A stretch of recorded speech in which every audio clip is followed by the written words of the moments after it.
इस यूनिट का last topic limit test for arsenic है, जिसके अंदर हम reaction and principle involve in the limit test of arsenic इसको देखेंगे कि इसमें क्या रिएक्शन है, इसमें क्या प्रिंसिपल है। उसके साथ साथ जो आर्सेनिक लिमिट टेस्ट के लिए जो एपरेटस यूज़ करते हैं और उसका क्या प्रोसीजर है जिसके थ्रू हम limit test of arsenic perform करते हैं, उस प्रोसीजर को डिस्कस करेंगे। एपरेटस का कंस्ट्रक्शन एंड वर्किंग उसको डिस्कस करेंगे। इससे पहले हमने जो वीडियो अपलोड किया था, इस चैप्टर को 5 वीडियोज़ में कवर किया है। पहले वीडियो में introduction to pharmaceutical chemistry, scope and objectives, error, accuracy, precision, significant figure, ये पहले वीडियो में हमने अपलोड किया था। सेकंड वीडियो के अंदर हमने impurity, sources of impurity, effect of impurity, ये सेकंड वीडियो में हमने अपलोड किया, सेकंड पार्ट में अपलोड किया। थर्ड पार्ट के अंदर लिमिट टेस्ट का concept of limit test, importance of limit test and limit test for chloride and limit test for sulphate, इस चीज़ को अपलोड किया था। और इससे पहले वाले लास्ट वीडियो के अंदर जो फोर्थ वीडियो है, उसके अंदर लिमिट टेस्ट फॉर आयरन और limit test for heavy metal उसको डिस्कस किया था। इस वीडियो के अंदर हम लिमिट टेस्ट फॉर आर्सेनिक ये डिस्कस करेंगे। इसमें सबसे पहले limit test of arsenic start करने से पहले हम उसका जो एपरेटस है, आर्सेनिक टेस्ट एपरेटस, उसको डिस्कस करेंगे तो हमारे सामने कंसेप्ट क्लियर हो जाएगा। फिर उसके अकॉर्डिंग हम उसका रिएक्शन और उसके बाद रिएक्शन को देखकर हम उसका प्रिंसिपल लिख सकते हैं। इसका जो एपरेटस लिमिट टेस्ट के लिए यूज़ करते हैं वो उसमें दूसरे लिमिट टेस्ट में नेस्लर सिलेंडर के अंदर ये हम टेस्ट परफॉर्म करते हैं। लिमिट टेस्ट फॉर क्लोराइड है, लिमिट टेस्ट फॉर आयरन है, लिमिट टेस्ट फॉर सल्फेट है, limit test for heavy metal है, सब में हमने जो है नेस्लर सिलेंडर यूज़ किया। और इसके अंदर जो ग्लास एपरेटस हम यूज़ करते हैं उसको हम गटजीट टेस्ट एपरेटस बोलते हैं। आर्सेनिक टेस्ट एपरेटस को गटजीट टेस्ट एपरेटस, गटजीट टेस्ट एपरेटस भी बोलते हैं या आर्सेनिक टेस्ट एपरेटस भी बोलते हैं। इसमें एक कोनिकल फ्लास्क जैसी शेप की एक बोतल होती है जिसकी कैपेसिटी जो है वो 100 ml कैपेसिटी का एक फ्लास्क होता है। उसमें एक रबर बंक होता है और एक ट्यूब इसमें इंसर्ट करते हैं। जो ट्यूब जो है इस पोजीशन तक के इसको इंसर्ट करते हैं जिसमें ये लोअर ऑरिफिस रहता है और एक सेंटर ऑरिफिस, एक लोअर होल रहता है, इस ओपनिंग रहता है, एक लोअर पोर्शन पे ओपनिंग रहता है, एक ओपनिंग साइड में रहता है जिसको लेटरल ऑरिफिस बोलते हैं। इसका जो डायमीटर होता है वो 1 mm डायमीटर का होता है और जो साइड में जो होल होता है जिसको लेटरल ऑरिफिस बोलते हैं उसका 2 to 3 mm डायमीटर होता है। टोटल ट्यूब का डायमीटर जो 5 mm होता है और ट्यूब जो टोटल लेंथ इसमें 2 ट्यूब होती है। एक ट्यूब यहाँ से लेकर यहाँ तक के इसको इंसर्ट करते हैं रबर बंक के थ्रू इस फ्लास्क के अंदर में, और दूसरी ट्यूब ऊपर उसको फिक्स करते हैं। पहली ट्यूब जो है वो इस तरीके से होती है और जो नेक्स्ट ट्यूब है सेम शेप की रहती है, फ्लैट सरफेस रहता है, उसको इस तरीके से फिक्स करते हैं और दोनों के बीच में मर्क्यूरिक क्लोराइड पेपर को प्लेस करके उसको रख कर उसको क्लैम्प से होल्ड करते हैं। इसको क्लैम्प से होल्ड करते हैं। 2 ट्यूब्स हैं और दोनों का जो ओपनिंग है उसको मैच करते हैं और बीच में यहाँ ये मर्क्यूरिक क्लोराइड पेपर उसको फिक्स करते हैं। इसमें एक कॉटन प्लग जो है, लेड एसिटेट कॉटन प्लग, ये ट्यूब के बीच में इंसर्ट करते हैं। यहाँ इम्प्योरिटी जो सल्फ़र फॉर्म में अगर कोई इम्प्योरिटी है, सल्फाइड, हाइड्रोजन सल्फाइड गैस का फॉर्म में या कोई सल्फाइड गैस के फॉर्म में अगर इम्प्योरिटी है तो ये लेड एसिटेट कॉटन उसको होल्ड करता है। तो इस तरीके से ये जो एपरेटस है, लास्ट में हम इसको डिस्कस करेंगे, इसका कंस्ट्रक्शन एंड वर्किंग। तो इसमें क्या है कि जो सॉल्यूशन हम फ्लास्क में लेते हैं इसमें गैस फॉर्म होती है। ये गैस ट्यूब से पास होती है, लेड एसिटेट कॉटन से पास होकर मर्क्यूरिक क्लोराइड पेपर पर ये एक स्पॉट फॉर्म करती है, येलो स्टेन फॉर्म करती है। Yellow stain, yellow spot form करती है। ये येलो स्पॉट जो फॉर्म होता है ये गैस के थ्रू होता है। जितना आर्सेनिक इम्प्योरिटी रहेगी तो ये आर्सिन गैस फॉर्म में कन्वर्ट होगी। जितनी आर्सेनिक इम्प्योरिटी, हम लिमिट टेस्ट ऑफ आर्सेनिक कर रहे हैं तो किसी भी सैंपल में, क्योंकि स्टैंडर्ड में फिक्स क्वांटिटी आर्सेनिक इम्प्योरिटी की रहेगी, स्टैंडर्ड में अगर सैंपल सॉल्यूशन में भी आर्सेनिक है तो ये आर्सेनिक इम्प्योरिटी जो है वो आर्सिन गैस में कन्वर्ट होगी। आर्सेनिक इम्प्योरिटी जो है वो आर्सिन गैस में कन्वर्ट होगी। आर्सिन गैस फिर ये ग्लास ट्यूब से पास होगी और मर्क्यूरिक क्लोराइड पेपर से रिएक्शन करेगी, और रिएक्शन होने के बाद मर्क्यूरिक क्लोराइड पेपर पर आर्सिन गैस का इफ़ेक्ट होगा और येलो स्टेन प्रोड्यूस होगा। ऐसे हम 2 असेंबली सेट करेंगे, एक टेस्ट सॉल्यूशन के लिए और एक स्टैंडर्ड सॉल्यूशन के लिए असेंबली फिक्स करेंगे। एक में हम limit test of arsenic in the sample solution perform करेंगे और दूसरे के अंदर limit test for arsenic in standard solution के। स्टैंडर्ड सॉल्यूशन का एक एपरेटस में हम स्टैंडर्ड सॉल्यूशन लेंगे और एक आर्सेनिक टेस्ट एपरेटस में, गटजीट टेस्ट एपरेटस में सैंपल सॉल्यूशन लेंगे और दोनों में सेम प्रोसीजर को फॉलो करके सेम रिएक्शन करवाएंगे। स्टैंडर्ड सॉल्यूशन में आर्सिन गैस फॉर्म होगी जो मर्क्यूरिक क्लोराइड पेपर के साथ रिएक्शन करके मर्क्यूरिक आर्सेनाइड का येलो स्टेन फॉर्म करेगी। जो येलो स्टेन फॉर्म होगा स्टैंडर्ड में, अब अगर सैंपल में आर्सेनिक इम्प्योरिटी है, ये लिमिट टेस्ट हम आर्सेनिक इम्प्योरिटी को डिटरमाइन करने के लिए परफॉर्म कर रहे हैं। अगर सैंपल सॉल्यूशन में या टेस्ट सॉल्यूशन में या जो कोई ड्रग है उसके अंदर अगर आर्सेनिक इम्प्योरिटी है तो सेम रिएक्शन करवाने के बाद ये आर्सेनिक इम्प्योरिटी आर्सिन गैस में कन्वर्ट हो जाएगी। ये आर्सिन गैस के अंदर जब कन्वर्ट होगी तो फिर उसके बाद में ये मर्क्यूरिक क्लोराइड पेपर से रिएक्शन करेगी और मर्क्यूरिक क्लोराइड पेपर पर येलो स्टेन प्रोड्यूस करेगी। तो टेस्ट सॉल्यूशन से जो येलो स्टेन प्रोड्यूस होगा, सैंपल सॉल्यूशन से जो येलो स्टेन प्रोड्यूस होगा, ये दोनों को हम कंपेयर करेंगे। जैसे ये मर्क्यूरिक क्लोराइड पेपर है और यहाँ से गैस फॉर्म होगी तो इस मर्क्यूरिक क्लोराइड पेपर पर एक येलो स्पॉट फॉर्म होगा। अगर पेपर की थिकनेस, अगर ये पेपर है इसकी थिकनेस ज़्यादा है तो गैस अगर ज़्यादा क्वांटिटी में फॉर्म होगी तो गैस यहाँ से इसके साथ रिएक्शन करेगी और गैस का इफ़ेक्ट यहाँ पर भी होगा, तो येलो स्टेन जो है पेपर के अपर सरफेस पर भी फॉर्म होगा। तो इसकी जो इंटेंसिटी है, येलो स्टेन की इंटेंसिटी इतनी डीप होगी कि लोअर सरफेस पर भी स्टेन डेवलप होगा और ज़्यादा गैस फॉर्म होगी तो अपर सरफेस पर भी उसका कुछ इफ़ेक्ट और येलो स्टेन प्रोड्यूस होगा।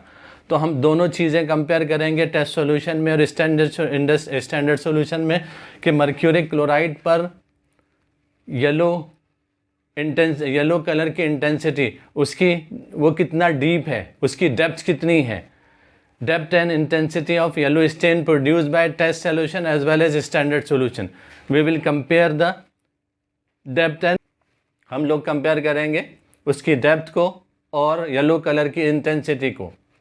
Depth and stain of yellow colour produced by test solution and standard solution. अगर टेस्ट सॉल्यूशन में येलो स्टेन की डेप्थ और इंटेंसिटी ज़्यादा रहेगी, कम रहेगी एज़ कम्पेयर टू स्टैंडर्ड, तो सैंपल पास होगा। अगर इसकी डेप्थ और इंटेंसिटी येलो स्टेन की टेस्ट सॉल्यूशन में ज़्यादा है एज़ कम्पेयर टू स्टैंडर्ड तो सैंपल फेल होगा। अकॉर्डिंगली हम रिज़ल्ट और उसका कंक्लूजन निकालेंगे। तो ये टेस्ट एपरेटस है, इसका डिस्कशन अपन बाद में करेंगे। एक general concept limit test of arsenic के अंदर कि कैसे वो, किस तरीके से हम उसको परफॉर्म करेंगे, लिमिट टेस्ट ऑफ आर्सेनिक कैसे परफॉर्म होता है, यहाँ हमने जनरल डिस्कशन किया है। अब इसके बाद हम इसका रिएक्शन देखेंगे कि इसके अंदर लिमिट टेस्ट ऑफ आर्सेनिक में कौन कौन से रिएक्शंस होते हैं और उस रिएक्शन को देखकर उसका क्या प्रिंसिपल है, रिएक्शन कौन से हो रहे हैं और रिएक्शन के साथ उसका प्रिंसिपल कौन सा है, तो उसके अकॉर्डिंग हम इसको यहाँ देखेंगे। इसमें अब सबसे पहले हम रिएक्शन देखेंगे कि अगर हमने आर्सेनिक इम्प्योरिटी को, आर्सेनिक इम्प्योरिटी या तो ट्राइवैलेंट फॉर्म में होगी या पेंटावैलेंट फॉर्म में होगी। आर्सेनिक इम्प्योरिटी या तो ट्राइवैलेंट फॉर्म में होगी या पेंटावैलेंट फॉर्म में होगी। जो भी फॉर्म में आर्सेनिक इम्प्योरिटी हो, ये चाहे ट्राइवैलेंट फॉर्म में हो या पेंटावैलेंट फॉर्म में हो, AS3+, AS5+, इसको जब हम एसिडिक मीडियम के अंदर, एसिडिक मीडियम के अंदर पोटेशियम आयोडाइड से और स्टेनस क्लोराइड से ट्रीट करते हैं, आर्सेनिक इम्प्योरिटी जो ट्राइवैलेंट फॉर्म में है और पेंटावैलेंट फॉर्म में है, एसिडिक मीडियम के अंदर जब हम उसको पोटेशियम आयोडाइड से और स्टेनस क्लोराइड से ट्रीट करते हैं तो ये आर्सेनियस एसिड में कन्वर्ट होती है। आर्सेनिक इम्प्योरिटी आर्सेनियस एसिड में कन्वर्ट होती है। आर्सेनियस एसिड में कन्वर्ट होती है। आर्सेनिक इम्प्योरिटी जो है वो आर्सेनियस एसिड में कन्वर्ट होती है और ये आर्सेनियस एसिड को, ये आर्सेनियस एसिड को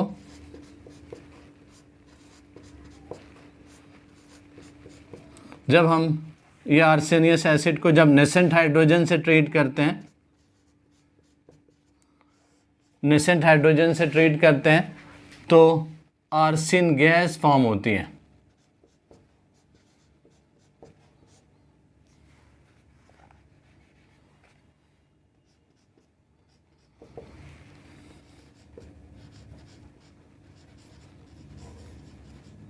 इसमें जब आर्सेनियस एसिड को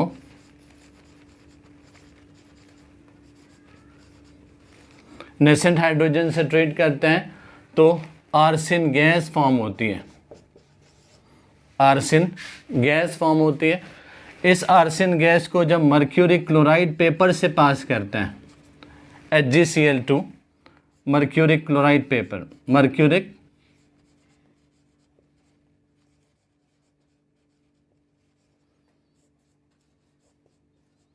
जब आर्सिन गैस को मर्क्यूरिक क्लोराइड पेपर से पास करते हैं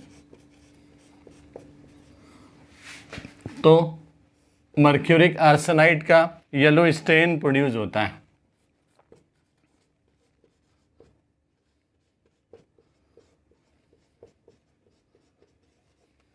मर्क्यूरिक आर्सेनाइड का येलो स्टेन प्रोड्यूस होता है। Yellow stain, yellow stain produce होता है। ये येलो स्टेन स्टैंडर्ड सॉल्यूशन में भी फॉर्म होगा और अगर टेस्ट सॉल्यूशन में आर्सेनिक इम्प्योरिटी है तो टेस्ट सॉल्यूशन में भी फॉर्म होगा। अगर आर्सेनिक इम्प्योरिटी टेस्ट सॉल्यूशन में नहीं है तो येलो स्टेन प्रोड्यूस नहीं होगा। अगर आर्सेनिक इम्प्योरिटी टेस्ट सॉल्यूशन में है तो मर्क्यूरिक क्लोराइड का येलो स्टेन प्रोड्यूस होगा। ये येलो स्टेन जो मर्क्यूरिक क्लोराइड का प्रोड्यूस हुआ टेस्ट सॉल्यूशन में, उसको स्टैंडर्ड सॉल्यूशन में ये जो आर्सेनिक इम्प्योरिटी की स्टैंडर्ड सॉल्यूशन के जो आर्सेनिक है उससे हम इसको कंपेयर करेंगे। अगर येलो स्टेन की इंटेंसिटी और उसका डेप्थ टेस्ट सॉल्यूशन में किसे स्टैंडर्ड सॉल्यूशन में कम है, स्टैंडर्ड सॉल्यूशन में टेस्ट सॉल्यूशन से ज़्यादा है तो सैंपल पास है, अगर कम है तो सैंपल फेल है। इस तरीके से हम इसको कंपेयर कर सकते हैं। तो हम इसका जो प्रिंसिपल है बहुत इजीली, ये तीनों रिएक्शन है। रिएक्शन के अंदर आर्सेनिक इम्प्योरिटी एसिडिक मीडियम के अंदर पोटेशियम आयोडाइड और स्टेनस क्लोराइड के साथ रिएक्शन करके आर्सेनियस एसिड में कन्वर्ट होती है। ये आर्सेनियस एसिड को जब नेसेंट हाइड्रोजन से ट्रीट करते हैं तो आर्सिन गैस फॉर्म होती है। आर्सिन गैस को जब मर्क्यूरिक क्लोराइड पेपर से पास करते हैं तो येलो स्टेन प्रोड्यूस होता है मर्क्यूरिक आर्सेनाइड का। ये येलो स्टेन जो प्रोड्यूस हुआ इसकी डेप्थ और इंटेंसिटी टेस्ट सॉल्यूशन में स्टैंडर्ड सॉल्यूशन से कंपेयर करते हैं। अगर टेस्ट सॉल्यूशन में येलो स्टेन की डेप्थ और इंटेंसिटी कम है as compare to standard solution तो सैंपल पास है, और अगर ज़्यादा है तो सैंपल फेल है। तो इस तरीके से हम उसको एक्सप्लेन कर सकते हैं, बहुत इजीली इसको एक्सप्लेन कर सकते हैं। तो हम यहाँ जो लिमिट टेस्ट परफॉर्म कर रहे हैं, इससे पहले भी जैसे हमने किया तो वैसे ही हम स्टार्ट करेंगे कि in the limit test of arsenic, in the limit test of arsenic, the arsenic impurity is converted into arsenious acid. In the limit test of arsenic impurity, in the limit test of arsenic impurity, यहाँ arsenic impurity हम लिख सकते हैं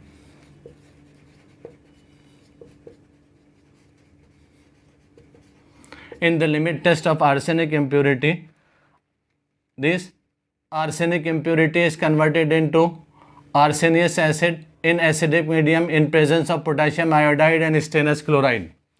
In the limit test of arsenic, in the limit test of arsenic in acidic medium, arsenic impurity is converted into arsenious acid in acidic medium in presence of potassium iodide and stannous chloride.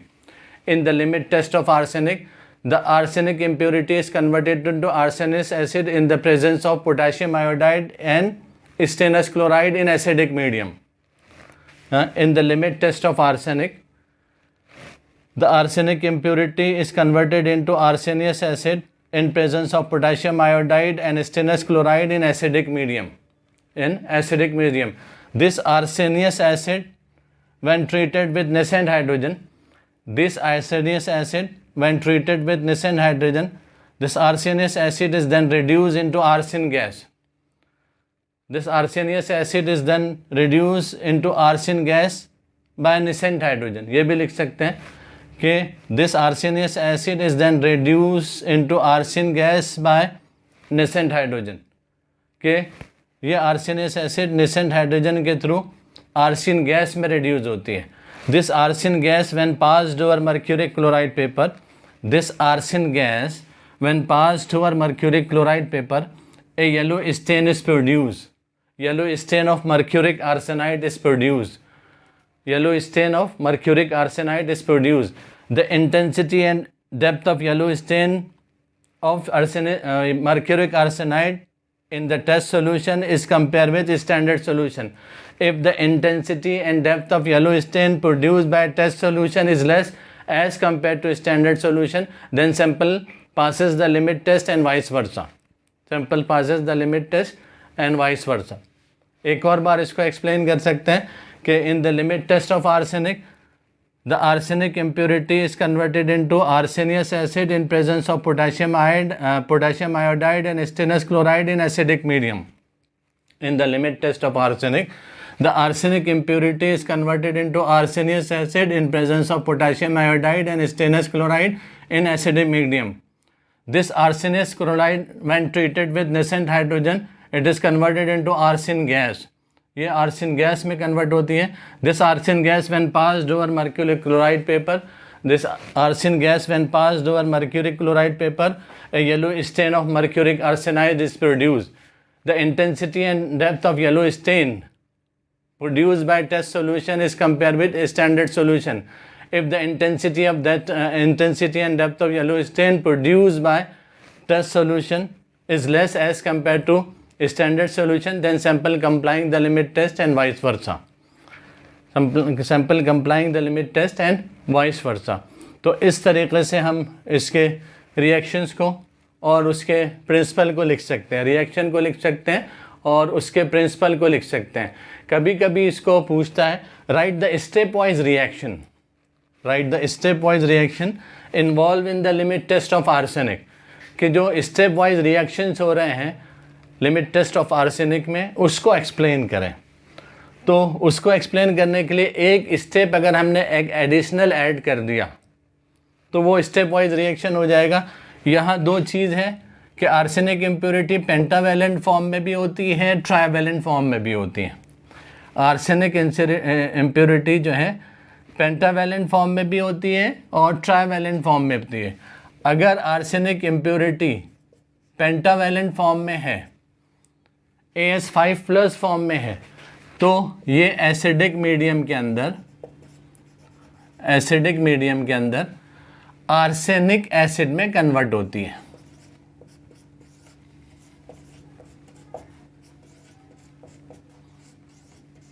ये important है. अगर step wise reaction पूछ रहा है तो when the when the sample solution of arsenic is treated with potassium iodide and stannous chloride in acidic medium, अगर इसको बोले, या फिर स्टेप वाइज रिएक्शन में बोले कि when the sample is dissolve in acid, when the sample is dissolve in acid, जब हम सैंपल को जिसके अंदर हम limit test of arsenic perform कर रहे हैं, जब हम उसको ऐसे सैंपल को एसिडिक मीडियम में डिजॉल्व करते हैं, तो आर्सेनिक इम्प्योरिटी अगर पेंटावैलेंट फॉर्म में है तो ये आर्सेनिक एसिड में कन्वर्ट हो जाती है।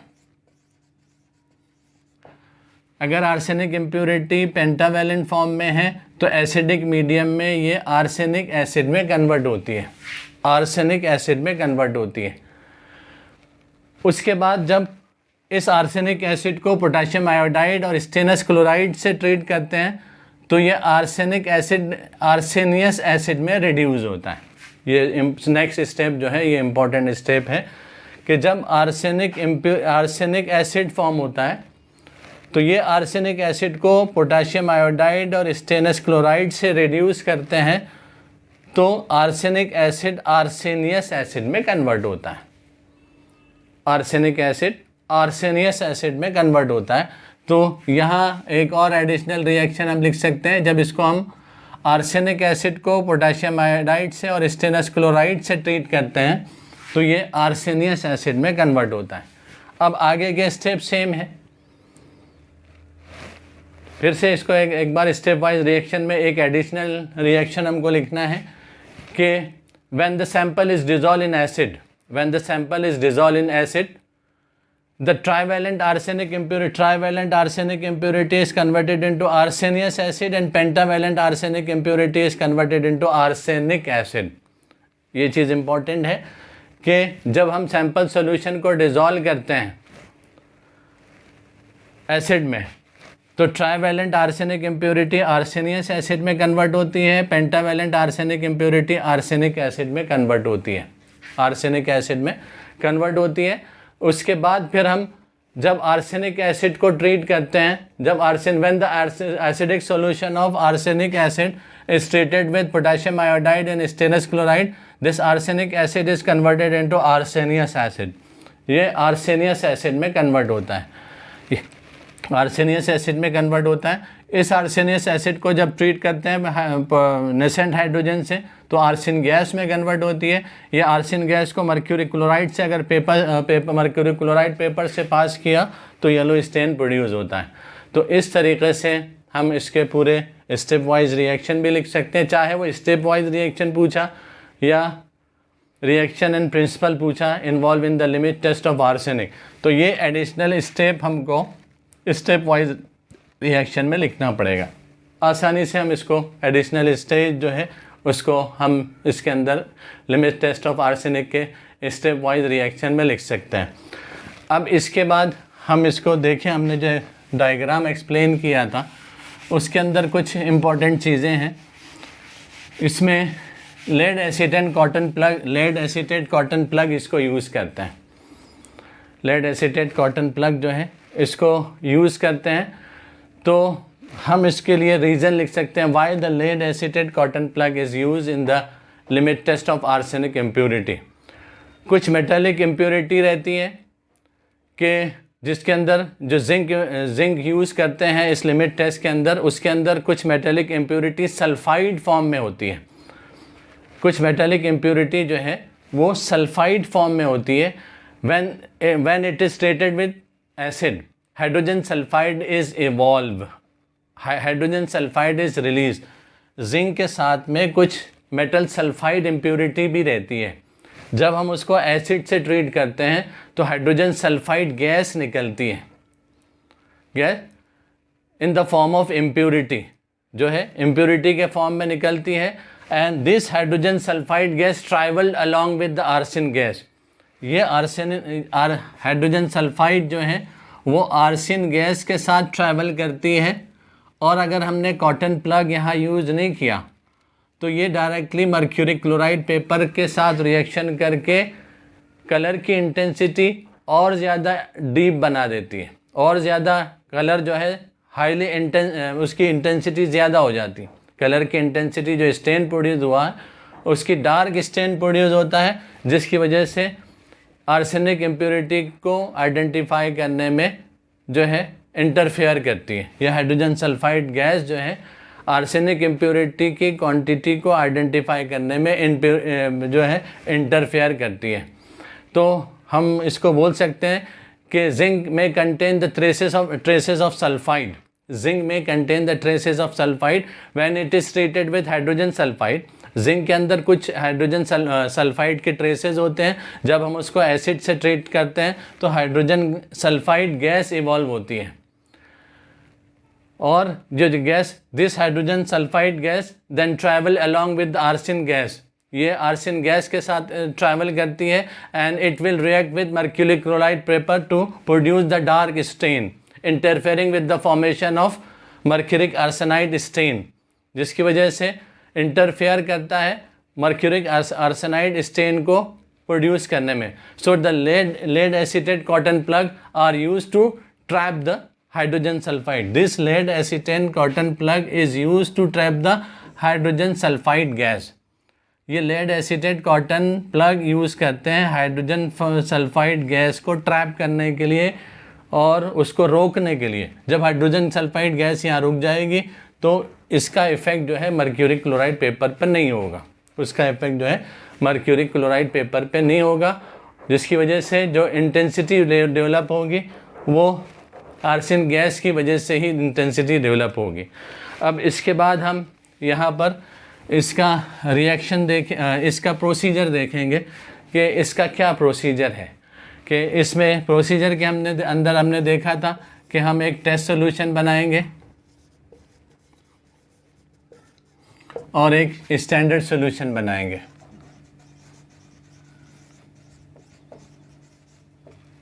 एक टेस्ट सॉल्यूशन बनाएंगे और एक स्टैंडर्ड सॉल्यूशन बनाएंगे और एक आर्सेनिक टेस्ट एपरेटस के अंदर टेस्ट सॉल्यूशन लेंगे और एक आर्सेनिक टेस्ट एपरेटस के अंदर स्टैंडर्ड सॉल्यूशन लेंगे।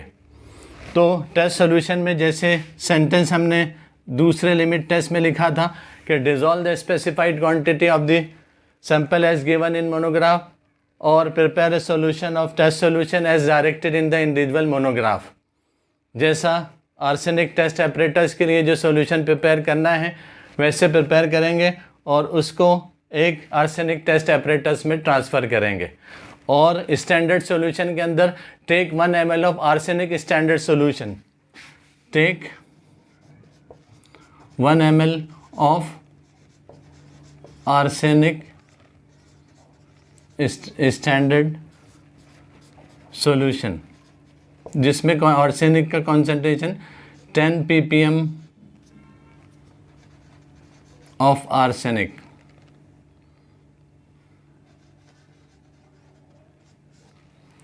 स्टैंडर्ड सॉल्यूशन के जो एपरेटस है उसमें हम लेंगे take 1 ml of arsenic standard solution and dilute to 50 ml with water and dilute to 50 ml with water. पहला पॉइंट इस तरीके से रहेगा। सेकेंड पॉइंट इसके अंदर जो सेकेंड पॉइंट रहेगा इसके अंदर add 12 ml stannated hydrochloric acid, 12 ml stannated hydrochloric acid, add 12 ml stannated hydrochloric acid in the flask में इसको ऐड करना है। ऐसे ही सेम सेकेंड पॉइंट भी इसमें यही रहेगा, add 12 ml स्टेनेटेड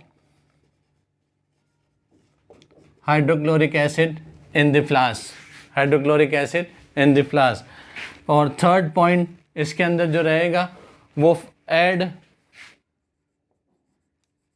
5 ml potassium iodide solution, 5 ml potassium 1 molar potassium iodide, 5 ml add 5 ml 1 molar, यहाँ पे जो कॉन्सेंट्रेशन होगा add 5 ml 1 molar potassium iodide solution. यहाँ पर भी थर्ड पॉइंट सेम रहेगा, add 5 ml 1 molar potassium iodide solution. ये same point रहेगा।